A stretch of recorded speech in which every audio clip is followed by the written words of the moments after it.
আপনি কানে শুনছেন মানে কানে কোনো দেবতা রয়েছে, চোখে দেখছেন মানে চোখে কোনো দেবতা রয়েছে, স্পর্শের মধ্যেও দেবতা রয়েছে। হাত পা এই সমস্ত কিছু যখন আধ্যাত্মিক হবে, যখন দৈবিক হবে, যখন আপনার কর্মগুলো সাত্বিক হবে, তখন আপনার রাজা ঠিক থাকবে, ইন্দ্র ঠিক থাকবে। দেবতা শব্দটা এসেছে দেহত থেকে। দেহত মানে হচ্ছে দেহজাত।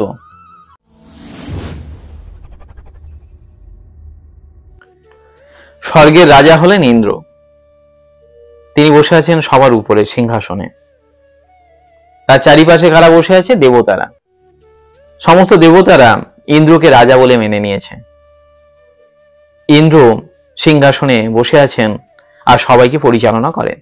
সবাই যখন বিপদে পড়েন, রাজা ইন্দ্র তাদেরকে রক্ষা করেন এবং প্রত্যেককে তিনি নির্দেশ দেন কে কোন কাজ করবে। দেবতারা সেই অনুযায়ী কাজ করেন এবং স্বর্গরাজ্য সুন্দরভাবে পরিচালিত হয়। এটা হচ্ছে স্বর্গের নিয়ম। তো এই কথার মধ্যে এই যে আধ্যাত্মিকতা রয়েছে হিন্দু ধর্মের, সনাতন হিন্দু ধর্মের, তার ভিতরে আমাদের শরীর তত্ত্বের, আমাদের জীবনের সঙ্গে কতকগুলো সূত্র লুকিয়ে রয়েছে, কতকগুলো নিয়ম আমাদেরকে বুঝিয়ে দিচ্ছে যে আমাদের শরীর আর এই স্বর্গরাজ্য, আমাদের মন আর এই স্বর্গরাজ্যের সিস্টেম একে অপরের সঙ্গে ওতপ্রোতভাবে জড়িত। আপনার শরীরটা হচ্ছে একটা স্বর্গ। সেই স্বর্গের সব থেকে উপরে কে বসে আছেন? দেবরাজ ইন্দ্র। ইন্দ্র মানে ইন্দ্রিয়। ইন্দ্রিয় মানে হচ্ছে 5 জ্ঞানেন্দ্রিয় আর 5 কর্মেন্দ্রিয়। 5 জ্ঞানেন্দ্রিয় কি কি? চক্ষু, কর্ণ, নাসিকা, জিহ্বা আর ত্বক। আর কর্মেন্দ্রিয় কি কি? হাত, পা, বাক, পায়ু আর উপস্থ।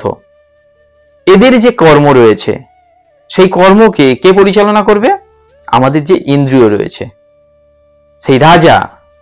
সেই রাজা যদি ঠিক মতো পরিচালনা না করে, তাহলে এই জ্ঞানেন্দ্রিয় ভুল কাজ করতে শুরু করে দেবে, ভুল মানুষকে দেখবে। ভুল জিনিসকে দেখার ফলে আমাদের ভিতরের যে শক্তি রয়েছে সে কলুষিত হবে, আমাদের স্বর্গরাজ্য নষ্ট হবে। তাই দেখবেন যখন ওই দেবতারা সুরাপান করছেন, সুরাপান করছে মানে তার ইন্দ্রিয় নষ্ট হচ্ছে। সুরাপান করছে যখন, তখন কি করছে? তারা উর্বশী অপ্সরাদের নাচ দেখছে। উর্বশী অপ্সরাদের নাচ দেখার ফলে তাদের মধ্যে বিকৃতি তৈরি হচ্ছে। উর্বশী অপ্সরারা যখন নাচছে তখন গান শুনছে, তারা মদ্যপান করছে। সুরাপান করছে মানে মদ্যপান করছে। তাদের মধ্যে কামাবেগ বাড়ছে, তাদের যে স্বাভাবিকত্ব সেই স্বাভাবিকত্ব নষ্ট হচ্ছে। তেমনি ইন্দ্র যখন ওটাকে সাপোর্ট করছে, আপনার ইন্দ্রিয়গুলো যখন ওইগুলো করতে সাপোর্ট করছে, আপনার এই স্বর্গরাজ্য নষ্ট হচ্ছে। 5 কর্মেন্দ্রিয় সেগুলোকে সাপোর্ট করছে। হাত কি করছে?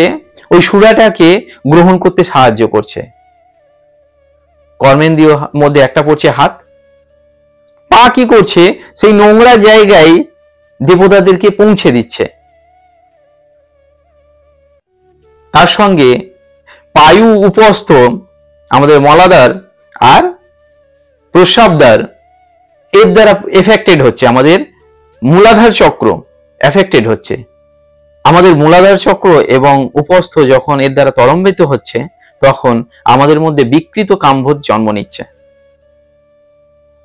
আর যার ফলে আমাদের বাক, পঞ্চ কর্মেন্দ্রিয়ের মধ্যে আরো একটা অংশ হচ্ছে, আরো একটা পার্ট হচ্ছে বাক। বাক মানে কথা বলা। আমাদের শব্দের মধ্যে চেঞ্জ চলে আসছে। আসলে ওই স্বর্গরাজ্য নষ্ট নয়, এই স্বর্গরাজ্য কিভাবে নষ্ট হতে পারে তার একটা নিদর্শন, তার একটা উদাহরণ তুলে ধরা হচ্ছে আমাদের এই কাহিনীর মধ্যে দিয়ে। এই কাহিনীর দ্বারা বোঝানো হচ্ছে ওই স্বর্গরাজ্য নষ্ট হলো যেভাবে, এই স্বর্গরাজ্য এইভাবেই নষ্ট হয়।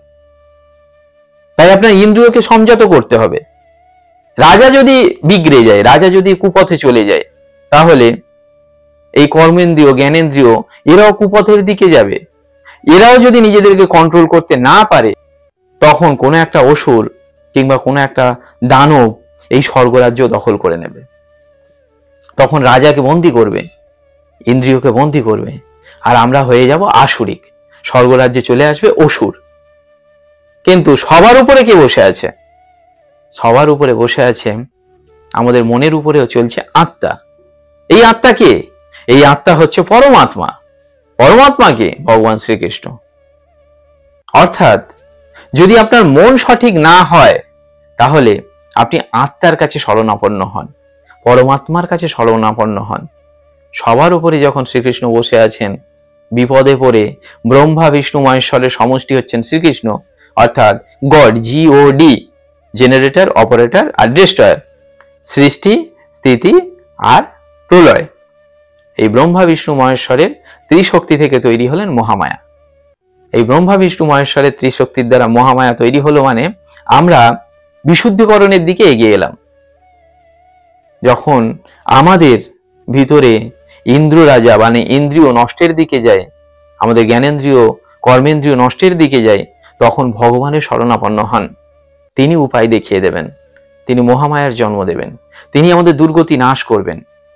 তাই আপনার কর্মেন্দ্রিয়, আপনার জ্ঞানেন্দ্রিয়, আপনার যে দেবতারা, আপনি কানে শুনছেন মানে কানে কোনো দেবতা রয়েছে, চোখে দেখছেন মানে চোখে কোনো দেবতা রয়েছে, স্পর্শের মধ্যেও দেবতা রয়েছে, হাত পা এই সমস্ত কিছু যখন আধ্যাত্মিক হবে, যখন দৈবিক হবে, যখন আপনার কর্মগুলো সাত্বিক হবে, তখন আপনার রাজা ঠিক থাকবে, ইন্দ্র ঠিক থাকবে। আর এরা যখন হেরে যায়, এরা যখন নষ্টের দিকে যায়, তখন সবাই মাথা নত করে ভগবানের শ্রীকৃষ্ণর কাছে। আপনারও সময় সময়ে তাকে স্মরণ করার দরকার আছে। তাই একবার সমর্পণ করুন তার কাছে। তো আশা করি আপনারা আমার কথা বুঝতে পেরেছেন। যদি ভিডিওটি সঠিক মনে হয় তাহলে আমার জন্য কিচ্ছু করতে হবে না, এই ভিডিওটিকে আপনার লাইফে কাজে লাগান। ধন্যবাদ।